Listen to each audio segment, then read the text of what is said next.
Hi, I'm Brandon, And I'm Megan. and we're on a journey to improve our marriage, our family, our faith, our fitness, well, just about everything. Along the way, we might accidentally give a tiny bit of solid advice, so join us as we chat each week. Welcome to the Fools in Love podcast.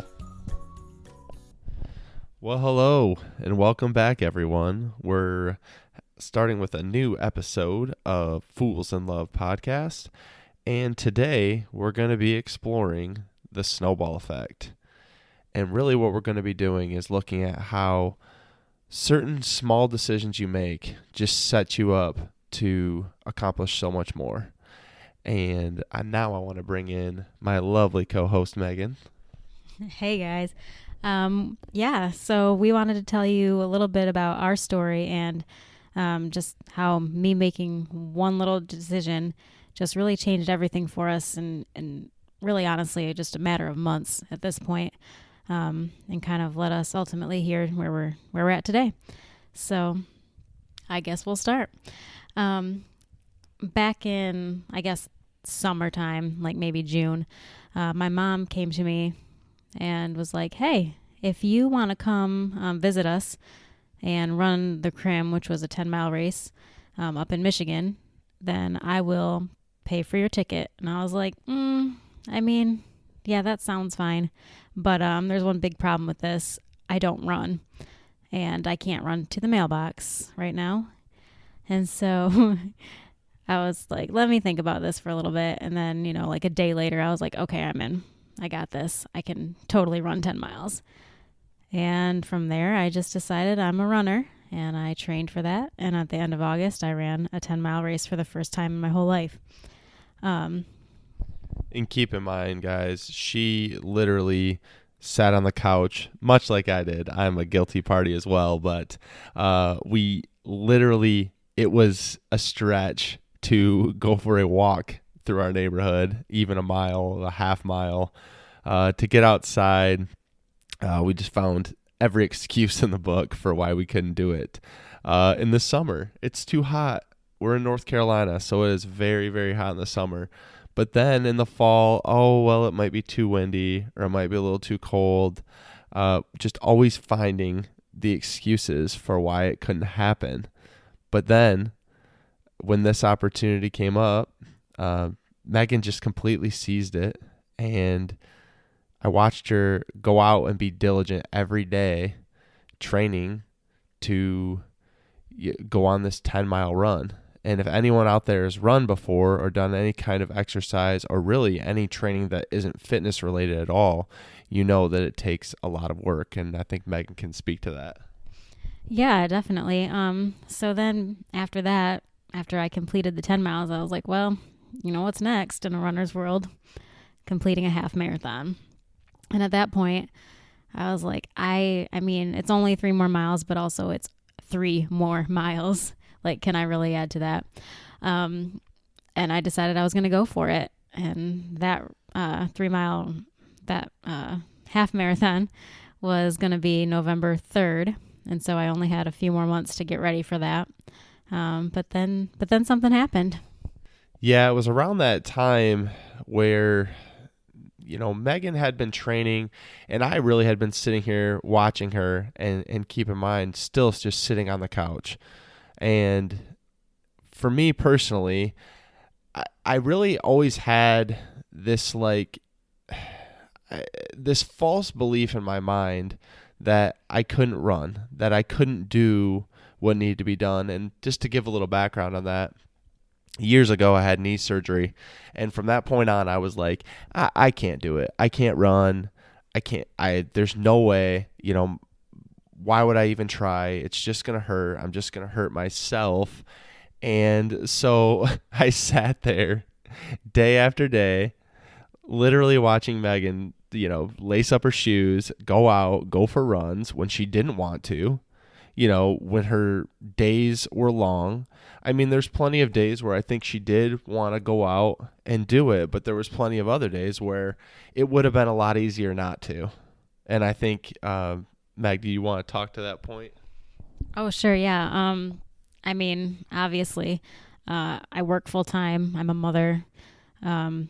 getting up at 6 a.m. on a Saturday morning was not what I was interested in doing to go run 5, 6, 10, 12 miles. But I would do it. And it wasn't easy. But I knew that ultimately what I was showing my family was that if you have a goal, you can go do it. And it just felt good too. It felt good that, by 7 or 8 a.m., I had accomplished more in my day than I usually would have previously in the whole day. Yeah, and one of the biggest things when Megan was talking about running the half marathon, she was like, well, I really wish I just had someone to run it with because it's a big thing to have to do all by myself. So she asked basically everyone she could ask that would be willing to run, all the people we know, including Meg's sister, my sister-in-law, who could run with her. Unfortunately, we don't live by anyone that's in our family. And so it became increasingly more difficult, and it kind of got to the point where I think at this point, Megan had already signed up for the race, and she really had no one to run it with. Well, in the meantime, leading up to that race, I think it was before you actually signed up, I was like, I was getting it in my mind, and there was just something there that was like, Megan's doing this. There's nothing else holding you back. And I just felt like I was like, there was something there that I needed to explore. And so I was like, one night we just came home and I'd been thinking about it a lot. And I was like, hey, Meg, don't pass out. Don't faint. But I think I'm going to go for a run tonight. And of course she's like, okay, great. By all means. And, I don't know what her thoughts were, but maybe she could talk about that. I don't know. I mean, I almost keeled over, honestly. Like, I was like, oh, your knee, your knee. What about it? But I'm pretty sure he almost died in that mile that night. But he made it through. And within, I don't know, several days after that, he was telling me that he was considering maybe running the half marathon with me, and I was like, yeah, sure. Yeah, I mean, originally when I was running, I was like, you know what, I'm gonna run a 5K. 5K is like 3 miles, like 3.1 miles, whatever it is, and I was like, I think I can get to that point if I just practice long enough and hard enough. I think I can get to that point, which is really ridiculous thinking back, because you're like, but you got to realize where I was coming from, and I think a lot of us come from the same place. You talk yourself in your mind. You can convince yourself of almost anything. You can convince yourself of really great things, and you can also discourage yourself from trying anything. And I think at the point when I started to run, I know I haven't talked about it on this podcast, but I know that anyone out there that knows me knows that I might be just a tad stubborn. No, not you. And Megan's making a face. So when I got in my mind, I'm like, could I run a half marathon? So of course I start Googling it and looking it up, and basically no one recommended it. And at that point, I had about 6 weeks time to train for it. And on November 3rd, me and Meg laced up our shoes and we ran a half marathon together. Yep, we sure did. We did not walk. Did you walk? I don't think you walked. Yeah, no, neither of us walked. We ran the whole thing. He kept up with me the first 10 miles. And then I got a little bit ahead of him for those last 3, but man, we both killed it for where we had come in such a short time. It was pretty amazing. But anyway, that experience really kind of sparked something in both of us, I think. At the point that you run a half marathon, I mean, we knew we weren't going to go train for a full marathon or anything, but more so it pivoted to like, if we can run a half marathon, then what else can we do that's not related to our fitness? What else can we do in our life? And it just really snowballed from there. Yeah, I mean, that's one of the main things. I mean, when you push yourself and you make goals, you set real goals to accomplish things, then when you accomplish those goals, you get a hunger inside that you want to do more. Like it's just there. I mean, it's like, obviously, when you think about it, it's kind of crazy. I mean, thinking back on it, I mean, it was only a handful of months ago now, but it's like you sit there thinking for years that you can't do something for whatever reason, and you just talk yourself out of it. And honestly, when you're sitting there, if you're sitting time after time, day after day, doing the same thing, not breaking the cycle, sitting on the couch, then that's mentally where you're always going to be. And you're never going to feel like you need to push yourself. And I think everyone out there can relate that,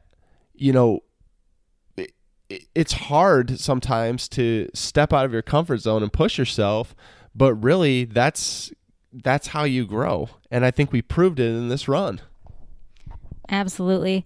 Really after that, it was like, well, what else are we going to do? And we made goals for my blog. We made goals for our family. We started waking up earlier, and really just, what am I missing? Honestly, as soon as we started, once we completed the marathon, like we said, this episode's entitled The Snowball Effect, and it was a snowball effect. There's really no other way to say it. From the marathon, we decided, okay, we're going to wake up an hour earlier than we need to wake up. So from that time, I've been waking up at 4 a.m. every day. I normally wake up at 5 a.m. And then I go and wake Megan up at 5 a.m. She'd normally wake up around 5:45, 6 o'clock. And the idea was, first of all, we have kids. So it's like having some actual personal time for yourself to, do whatever you want to do with your time. We don't get that much time individually to do that. And really, the craziest thing is, once we ran the half marathon, it was like, okay, what else can we do? So I guess we need to go into what are the other things that we have decided to do. For me personally, in the wonderful season of New Year's resolutions and starting out 2019 strong, I decided that I am personally going to be reading 100 books this year. Yes, you heard it right. 100 books this year. Now, that might not seem that crazy to you if you don't know me that well, but I can promise you, and I've really reflected on this, I don't think I've read over 100 books in my entire life. I've never liked reading. I can't stand reading. But you know what? It's like when you're striving for something and you accomplish it, it's like, okay, guys, seriously, how hard can it be to read a book if I push myself to run a half marathon in 6 weeks? Then how hard could it be to just sit down and read a book? Yep. On that same note, I'm not going to be reading 100 books this year. I do love to read. I've always been a reader. But my big thing for this year, I decided I was going to read the Bible in a year. And I've read the Bible before. I don't think I've ever read it straight through. So there's probably a lot of parts that I missed over my lifetime. But I'm really excited about it. I'm obviously not even a month in yet, but it's going really well. And that was just like the thing that I wanted to accomplish for this year, especially in that extra hour in the morning that I now have. But even just like our other things that we were concentrating on is now like setting family goals, which I don't know how this never came up. We've been married 10 years and we've never been like, hey, what do you want our marriage to look like in 3 years? What about in 5? Where do you want to be and how do you want that to look? And this is the first time really over these past few months that we've ever even started having that conversation. And that was just really eye-opening, that how could we have been like planning our lives and not actually planning our family life and what our marriage and what our goals would be for just the rest of us, like personally and in our marriage. Yeah, I mean, honestly,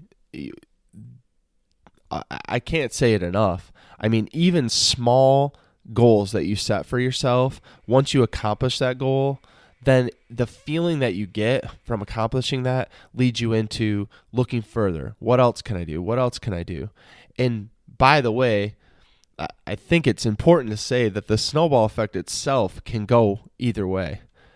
Like the decisions that we've been making for the positive, just as easily you can make the wrong decisions, and then you're going, in the completely wrong direction.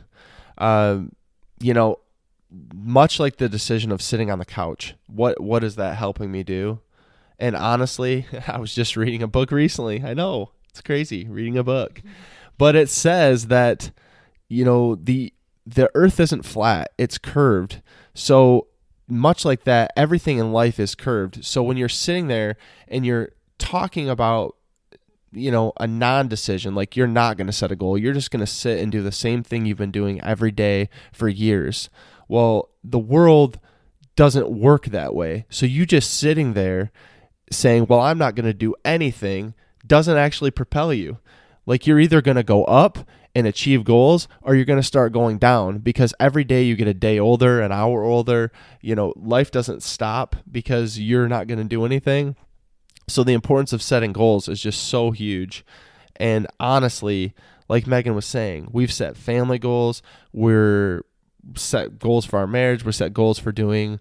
I guess I can give you some of those goals. I mean, our goal is to be doing weekly meetings where we're just planning out what we're going to do for that week, like what we have going on in our life. Then we're going to be working on doing date nights. Well, we don't have anyone to watch our kids for date nights, but we're going to just do date nights at home. And eventually, when our kids are old enough and we can afford getting a babysitter all the time, then maybe we'll venture out. But for now, that's another one of the goals we've looked at. Yeah, so I think at this point, it's probably a good time to kind of switch gears just a little bit and talk about at least what I find. Maybe you agree. I don't know. We haven't really talked so much about it, but we'll see when we start talking what some of the big excuses are for why we don't just start making these little changes in our lives. I know for me personally, the biggest thing was time. I struggled a lot previously with thinking that, if I were to go work out, that was me abandoning our family and me not being a good mom. We had our daughter, Harlan. She's 4. She's almost 5, actually. So she's been around a little bit of time. And during that whole time, I was like, if I go use my gym membership, then I'm just neglecting her. And so I canceled the gym membership and I just sat on the couch, because any time away from her, I was getting home at 5 o'clock. I can't go to the gym at 5:30 and be on until 7. And then she's asleep at 8. I just felt terrible about that. Then we had our son, and, it just increased tenfold. And I just, that time, that false belief that I didn't have the time and that I would be a bad mom if I took the time was my number one excuse and the number one thing holding me back. And funnily enough, once I started working out and once I started running, I actually have totally enough time for our kids. It didn't really end up affecting anything. Yes, for 1 hour on a Saturday morning early, I was gone and Brandon had the kids, but they weren't suffering from neglect by any means when I was doing my runs. Same thing for, my weekday runs. I was going on short 3 or 4 mile runs in the evenings, and Brandon would play games with Harlan after Maverick was asleep. Maverick didn't even know number 1 and number 2. Harlan was having a grand old time with her dad. So it's crazy that I spent so many years just telling myself that I couldn't do it because I didn't have that time. Yeah, essentially the biggest thing I can say is you can always find an excuse not to do something, but what are you going to do 1 year down the road, 2 years down the road, 5 years down the road, 10 years down the road? Trust me, I've been there. You sit there and you say, well, I want things to change, but I'm not willing to make any positive changes to make that happen. And honestly, it's what do they always say? It's the definition of insanity to do the same thing over and over and expect a different result. Well, if I sit on the couch every night and watch TV for hours and then complain that my life is not all of what I hoped it could be, it sounds really crazy. I mean, you can even laugh about it when you're saying it because it's hard to even say it with a straight face. But that's, if we're honest with ourselves, I think that's what we all do, and that's me and Megan included. And that's the most important thing of setting even small, tangible goals. And they need to be, by the way, I think this is important to note, but they need to be goals that you can actually say you've achieved. Like us running a half marathon, once we completed that half marathon and crossed the finish line, we completed that goal. We didn't just say we wanted to be fit. Like my goal in 2019 is to be fit. That's not a goal that you can establish. What is fit? What does that mean to you? You need to actually, give yourself a real tangible goal that can be accomplished. I know for a fact this year, if I don't read 100 books, then I didn't accomplish my goal. I didn't accomplish it at all. So the most important thing I can say is you need to set those goals. And the only other thing I would add on to that is you need to tell people about those goals. I've read a lot of things where people say, don't tell your goals, don't talk to people about them because, then you're just going to feel bad about yourself if you don't accomplish it. But I don't see it that way. I see it as someone else is holding you accountable for those goals. And for me personally, I've told Megan about those goals. Now I've told all of you about these goals. But then it's something where she can encourage me along the way. It's good for our marriage too, to be like, well, how is it going with this? And then it just opens up discussion from there. All right. So I think we went off on a little bit of a tangent there, but that's okay. I would say that the next excuse, at least for me, a lot of times would be money.